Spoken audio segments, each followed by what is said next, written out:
Hi ಸ್ಪರ್ಧಾರ್ಥಿಗಳೇ, Hindi notification ಬಗ್ಗೆ ತಿಳ್ಕೊಂಡು ಬನ್ನಿ. ಹಿಂದಿ ನೋಟಿಫಿಕೇಶನ್ ಏನಂದರೆ recruitment of civil personal in India navy 2025, recruitment of tradesman skilled Indian navy ನೇಮಕಾತಿ ಕರೆದಿದ್ದು.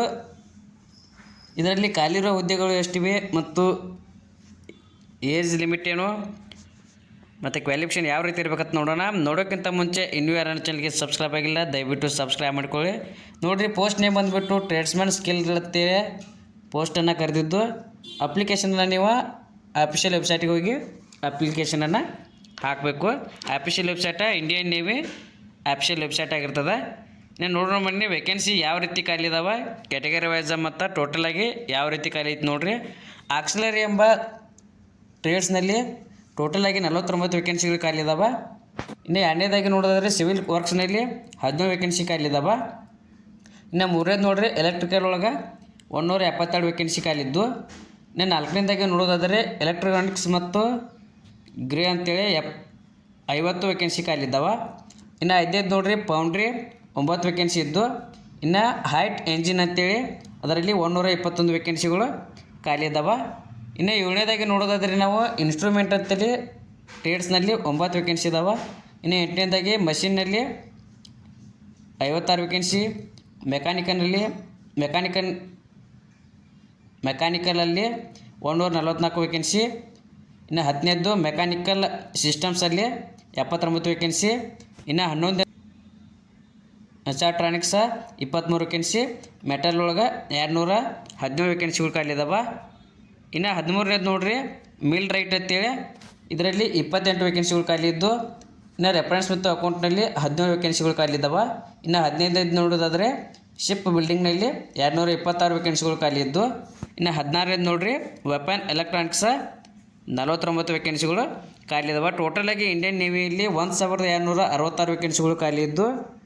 ಈ ಹುದ್ದೆಗೆ ನೀವು ಅಪ್ಲಿಕೇಶನ್ ಹಾಕ್ಬೇಕಾದ್ರೆ ಆನ್ಲೈನ್ ಮೂಲಕ ಹಾಕ್ಬೋದಾಗಿರ್ತದೆ. ಇನ್ನು ಕ್ಯಾಟಗರಿ ವೈಸ್ ನೋಡೋದಾದರೆ ನೋಡಿರಿ, SC ಅಭ್ಯರ್ಥಿಗಳಿಗೆ 164 ವೇಕೆನ್ಸಿ, ST 91, OBC 283, EWS 138. ಇನ್ನು ಜನರಲ್ ಅಥವಾ UR ಅಭ್ಯರ್ಥಿಗಳಿಗೆ 590 ವೇಕೆನ್ಸಿಗಳು ಖಾಲಿ ಇದ್ದಾವೆ. ಇನ್ನು ಈ ಹುದ್ದೆಗೆ ಅಪ್ಲಿಕೇಶನ್ ಹಾಕಬೇಕಾದ್ರೆ ಏಜ್ ರಿಲ್ಯಾಕ್ಸೇಷನ್ಸ ಮತ್ತು ಏಜ್ ಲಿಮಿಟ್ ಯಾವ ರೀತಿ ಐತೆ ನೋಡಿರಿ. ಮೊದಲೇದಾಗಿ ಏಜ್ ಲಿಮಿಟ್ ನೋಡಿರಿ, 18ರಿಂದ 25 ವರ್ಷದ ಒಳಗಿನ ಅಭ್ಯರ್ಥಿಗಳು ಅಪ್ಲಿಕೇಶನನ್ನು ಹಾಕ್ಬೋದಾಗಿರ್ತದೆ. ಮತ್ತು ನಿಮಗೆ ಹೆಚ್ಚಿನ ಏಜ್ ಆದರೂ ಕೂಡ ಏಜ್ ರಿಲ್ಯಾಕ್ಸೇಷನ್ಸ್ ಮೂಲಕ ಅಪ್ಲಿಕೇಶನನ್ನು ಹಾಕ್ಬೋದು. ನೋಡಿರಿ, ಕ್ಯಾಟಗರಿ ವೈಸ್ ಏಜ್ ರಿಲ್ಯಾಕ್ಸೇಷನ್ಸ್ ಯಾವ ರೀತಿ ಐತೆ ಅಂದ್ರೆ SC ST ಅಭ್ಯರ್ಥಿಗಳಿಗೆ 5 ವರ್ಷ ಐತಿ, OBC ಅಭ್ಯರ್ಥಿಗಳಿಗೆ 3 ವರ್ಷ ಏಜ್ ರಿಲ್ಯಾಕ್ಸೇಷನ್ಸ್ ಐತಿ. ಇನ್ನು PWBD ಆಗಿದ್ದರೆ 10 ವರ್ಷಗಳ ಕಾಲ ಏಜ್ ರಿಲ್ಯಾಕ್ಸೇಷನ್ಸ್ ಇರುತ್ತೆ.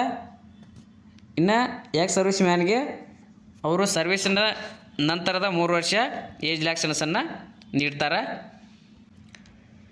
ನೋಡಿರಿ, ಇನ್ನು ಅಭ್ಯರ್ಥಿಗಳನ್ನ ಯಾವ ರೀತಿ ಸೆಲೆಕ್ಷನ್ ಮಾಡ್ಕೋತಾರೆ ಅಂದರೆ ಇದರಲ್ಲಿ ಮೊದಲೇದಾಗಿ ಸ್ಕ್ರೀನಿಂಗ್ ಆಫ್ ಅಪ್ಲಿಕೇಶನಲ್ಲಿ ಸೆಲೆಕ್ಷನ್ ಮಾಡ್ಕೋತಾರೆ. ಅದಾದ ನಂತರ ಶಾರ್ಟ್ ಲಿಸ್ಟ್ ಆಫ್ ಅಪ್ಲಿಕೇಶನ್ಸಲ್ಲಿ ಮಾಡ್ಕೋತಾರೆ. ಮೂರನೇದಾಗಿ ಸ್ಕೀಮ್ ಆಫ್ ರಿಟರ್ನ್ ಎಕ್ಸಾಮ್ಸಲ್ಲಿ ಕೂಡ ಅಭ್ಯರ್ಥಿಗಳನ್ನ ಸೆಲೆಕ್ಟ್ ಮಾಡ್ಕೋತಾರೆ. ಇನ್ನು ಎಕ್ಸಾಮ್ ಯಾವ ರೀತಿ ಐತೆ ನೋಡಿರಿ, ಮೊದಲೇದಾಗಿ ಸಬ್ಜೆಕ್ಟ್ ಯಾವ ರೀತಿ ಇದಾವೆ ಮತ್ತು ಮಾರ್ಕ್ಸ್ ಯಾವ ರೀತಿ ಐತೆ ನೋಡಿರಿ. ಇದರಲ್ಲಿ ಜನರಲ್ ಇಂಟೆಲಿಜೆನ್ಸ್ ಮತ್ತು ರೀಸನಿಂಗ್ ಅಂತೇಳಿ 30 ಮಾರ್ಕ್ಸಿಗೆ ಇರುತ್ತೆ. ಇನ್ನು ಜನರಲ್ ಅವೇರ್ನೆಸ್ ಮತ್ತು 20 ಮಾರ್ಕ್ಸಿಗೆ ಇರುತ್ತೆ. ಇನ್ನು ಕ್ವಾಂಟಿಟಿ ಆಪ್ಟಿಟ್ಯೂಡ 30 ಮಾರ್ಕ್ಸ. ಇನ್ನು ಇಂಗ್ಲೀಷ್ ಲ್ಯಾಂಗ್ವೇಜ್ ಬಂದುಬಿಟ್ಟು 20 ಕ್ವಶನ್ಸ್ ಇರ್ತಾವೆ, 20 ಮಾರ್ಕ್ಸ. ಟೋಟಲಾಗಿ 100 ಕ್ವಶನ್ಸ್ ಅದ, 100 ಮಾರ್ಕ್ಸಿನ ಎಕ್ಸಾಮಿಗೆ ಇರ್ತದೆ. ನೋಡಿರಿ, ಟೋಟಲಾಗಿ 100 ಮಾರ್ಕ್ಸಿನ ಎಕ್ಸಾಮ್ ಇದಾಗಿದ್ದು ಟೈಮ್ ಬಂದುಬಿಟ್ಟು 2 ತಾಸು ಟೈಮನ್ನು ನೀಡಿರ್ತಾರೆ. ನೋಡಿರಿ, ಯಾರ ಅಭ್ಯರ್ಥಿಗಳಾಗಿರ್ತೀರಿ ಅಪ್ಲಿಕೇಶನನ್ನು ಆನ್ಲೈನ್ ಮೂಲಕ ಹಾಕಬೇಕು. ನಿಮಗೆ ಏನಾದರೂ ಮಾಹಿತಿ ಬೇಕಾದರೂ ಅಫಿಷಿಯಲ್ ವೆಬ್ಸೈಟ್ಗೆ ಹೋಗಿ ಮಾಹಿತಿಯನ್ನು ನೋಡ್ಕೋಬೋದು. ಇದು group C non gazetted industrial vacancy ಆಗಿರ್ತದೆ. Thank you.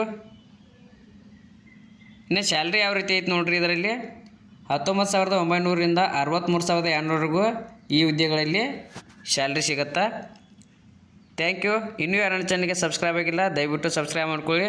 ಮುಂದೆ ಯಾವುದೇ ಜಾಬ್ ಬಗ್ಗೆ ನಾನು ತಿಳಿಸಿದಾಗ ನಿಮಗೆ ನೋಟಿಫಿಕೇಷನ್ ಮೂಲಕ ತಿಳಿದು ಬರುತ್ತದೆ.